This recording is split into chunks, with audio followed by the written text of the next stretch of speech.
सृष्टि के आरंभ से लेकर उसके अंत की गाथा आज भी धर्म ग्रंथों में मिलती है।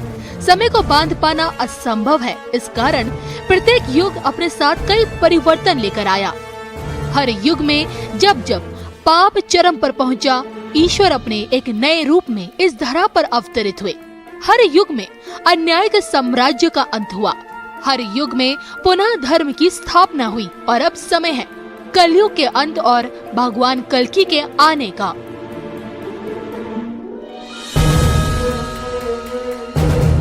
न सिर्फ आज की मौजूदा स्थिति बल्कि भविष्य की पिक्चर भी 600 वर्ष पूर्व ताड़ के पत्तों पर लिखी गई भविष्यमालिका पुराण में मिलती है। धर्म ग्रंथों में कलयुग की आयु 4,32,000 दर्ज है, लेकिन हकीकत कुछ और है। क्या 5,000 वर्षों के भीतर कलयुग की समाप्ति निश्चित है और अंत से पहले अब क्या क्या होना शुरू हो जाएगा? ये जानने के लिए देखिए सिर्फ धर्म ज्ञान। विश्व जलेगा परमाणु युद्ध में, इसमें कोई परिवर्तन नहीं। तो परमाणु युद्ध जब होगा, समय वैसे ज्यादा साल नहीं है, 3-4 साल शुरू होने वाले। विश्व युद्ध 2025-26 में शुरू होगा। मीन शनि गुरु 12 पड़ब यही अंके ध्रुव ध्रुव भाद्रव मासरे 13 दिन पक्षे कालो धरणी ग्रासिब। धरती को काल ग्रास करेगा जब मीन शनि का आएगा।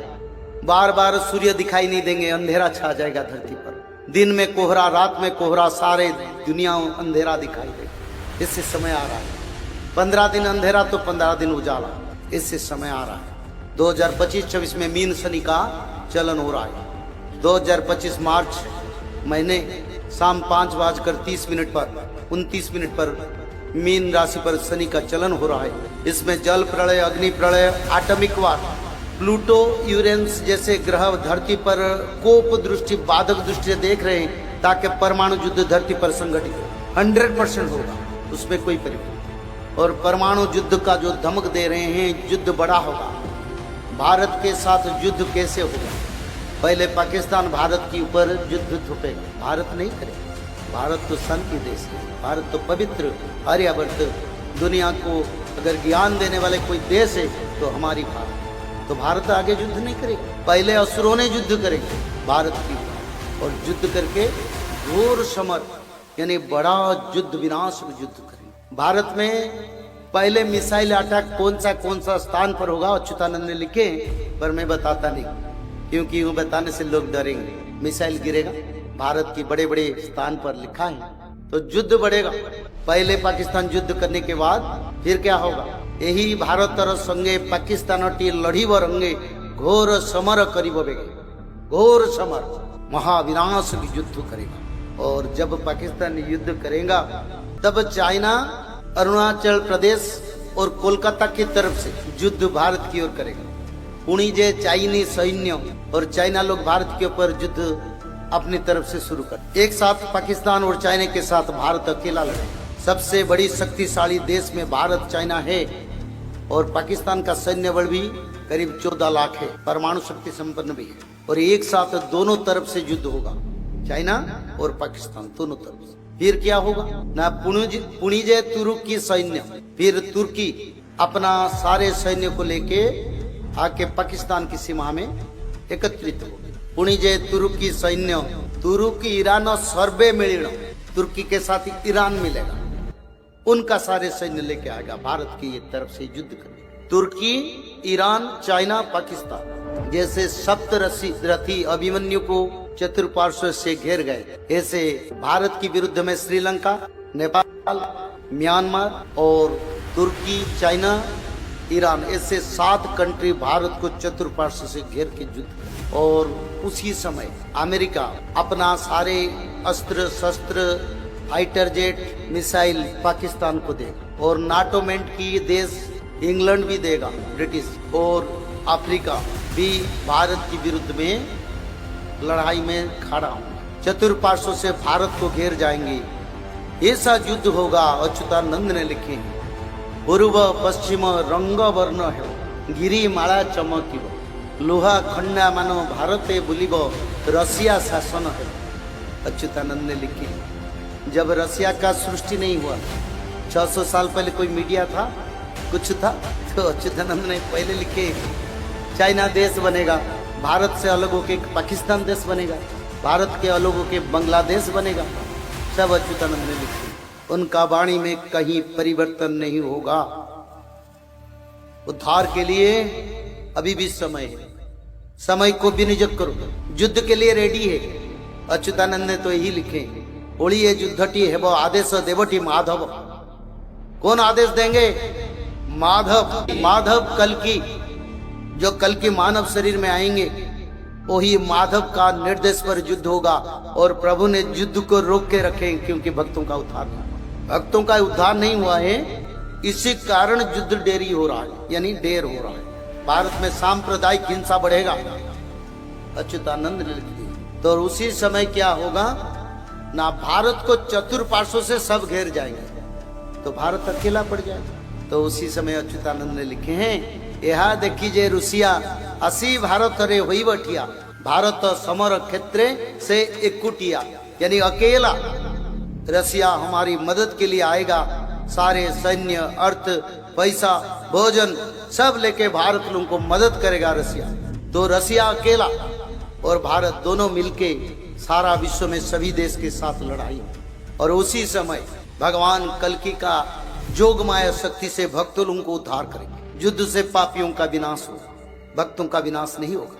अच्युतानंद ने तो लिखे हैं, कई भक्त के ऊपर गोली चलाएंगे तो भक्त बच जाएगा। तो भक्त को त्रिकाल संध्या करना जरूरी है ताकि वो बचेगा, नहीं तो नहीं बचेगा। ये बात ब्रह्मवाणी है। और जब परमाणु गिराने के लिए सभी देश, अमेरिका पूरा प्लान करेगा भारत के ऊपर परमाणु गिराने, क्योंकि वो देख रहे भारत विश्व की सबसे बड़ा देश बनने वाला, और भारत को ध्वंस कर देगा तो उनका शत्रु कोई नहीं रहेगा। रसिया के साथ तो लड़ा के उनको परेशानी कर, फिर भारत को बर्बाद करने के लिए सभी देश मिलके कई हजारों संख्या में परमाणु भारत की चारों तरफ लगा देंगे, एक साथ सारा भारत को नष्ट करें। पर उसी समय क्या करें? अच्युतानंद ने लिखे, आतंक के डाकिवे जन, यानी सभी आतंकित हो जाएंगे। टीवी मीडिया में बार बार न्यूज, ब्रेकिंग न्यूज, किसी समय कहीं भी कोई भी परमाणु गिर सकता है। बंकर में मिट्टी के नीचे घुसो ताकि अपना जीवन सुरक्षा करो। अरे मिट्टी के नीचे 100 फीट जाने से भी बच नहीं पाए तो बचेंगे कौन?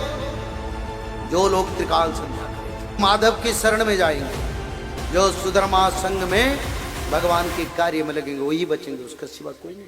तो प्रभु क्या करेंगे?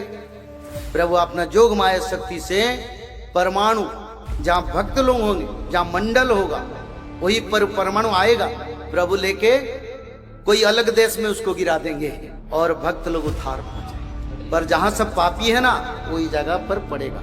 अंतिम युद्ध से पहले जापान भारत को मदद करेगा, और जापान के साथ फ्रांस भी भारत को मदद करेगा, फ्रांस के साथ जर्मनी भी भारत को मदद करेगा। वो सभी देश भी भारत के साथ रह के वही असुरों के साथ लड़ाई करेंगे। और युद्ध चलते चलते कोई निर्णय नहीं होगा, यानी युद्ध का कोई निर्णय नहीं हो पाएगा। युद्ध का परिणाम कोई देश नहीं जीतेंगे, सभी देश में तबाही चलेगी। और उसी समय सूर्य देव से एक खंड आएगा जिसको भगवान कल्कि उसको 3 टुकड़ा बनाएंगे, क्योंकि एक खंड धरती पर गिरेगा तो धरती संपूर्ण विनाश हो जाए। नक्षत्र लंजा खसिबो, लवण जले पड़िबो, लह लह जीवा करीण कालिका बाछिण मुन्न मुड़ी। और भगवान कल्कि उनको 3 टुकड़ा बना देंगे। बोले एक खंड आ रहे ना तो सारे दुनिया ध्वंस हो, भक्त कहाँ रहेंगे? तो प्रभु उनको 3 टुकड़ा बना के 3 समुन्द्र में गिराएंगे। 1000 फीट पर समुन्द्र आए और धरती का सारा परिवर्तन होगा। और माता कालिका चुन चुन के असुरों को मारेंगे। त्रिसंध्या करने वाले पवित्र भक्त माधव के भक्तों को आशीर्वाद करें। उसी समय 49 वायु बहेगा, उसी समय जल 1000 फीट तक उठेगा। धरती पर इतना भूकंप होगा 18 पॉइंट तक चल जाएगा, ताकि धरती खंड खंड हो जाएगा इस स्थिति। और मनुष्य लोग खाड़े खाड़े कहीं ऊपर उठ जाएंगे 100 फीट, फिर गिरेंगे। और उसी समय जो माधव की शरण में, प्रभु की शरण में रहेंगे, उनका उद्धार होगा। तो इसलिए उद्धार का करो अपने आप को और माधव की शरण में जाओ, कोई नहीं रखा। जय श्री माधव, जल प्रलय, महामारी और भूकंप, अग्नि प्रलय, वर्ल्ड वार 3 और महाविनाश, ये तो एक दिन होना ही है। लेकिन इस सब से आप बच कैसे सकते हैं? सबसे पहले नॉनवेज खाना छोड़ दीजिए, अंडा भी नहीं खाना है, और किसी भी तरह का नशा मत करिए, और गलत काम मत कीजिए, और सत्य, प्रेम, दया, क्षमा और शांति का आचरण कीजिए। और 3 चीज कीजिए, उसमें से सबसे पहला है त्रिकाल संध्या यानी त्रिसंध्या। उसको दिन में 3 बार करते हैं। जैसे सुबह में करते हैं ब्रह्म मुहूर्त में, सुबह 4 बजे से लेकर के 6 बजे के बीच में आप कभी भी कर सकते हैं। लेकिन आपको समय नहीं मिला तो समय आप आगे पीछे कर सकते हैं, आधा घंटा 1 घंटा पीछे कर सकते हैं। दोपहर में 11:30 बजे से लेकर के दिन का 1 बजे तक कर सकते हैं, उसके बीच में शाम को 5 बजे से लेकर के 6:30 बजे तक कर सकते हैं। दिन भर में 1 बार नहा के त्रिकाल संध्या जरूर करें। बाकी समय आप हाथ पैर मुंह धोकर भी कर सकते हैं, और 3 बार आप श्री गंगे बोल करके स्टार्ट कर सकते हैं। जो दूसरा उपाय है वो है श्रीमद् भागवत महापुराण पठन। दिन में 1 अध्याय जरूर पढ़ें, दिन भर में 1 अध्याय जरूर पढ़ें। वो भी ना हो सके तो 1 पन्ना तो जरूर पढ़ें। अगर उतना भी समय नहीं है तो 1 श्लोक जरूर पढ़ें। तीसरा उपाय माधव नाम का जप करें, निरंतर करें, कोई भी काम करते हुए करें, हमेशा माधव नाम का जप करें। त्रिसंध्या का पीडीएफ, श्रीमद् भागवत महापुराण का पीडीएफ और भविष्य मल्लिका का फ्री ई बुक भविष्य मल्लिका पुराण, ये सब आपको डिस्क्रिप्शन बॉक्स में मिल जाएगा। भविष्य मल्लिका के बारे में अधिक जानकारी के लिए आप भविष्य मल्लिका के वेबसाइट पर संपर्क कर सकते हैं।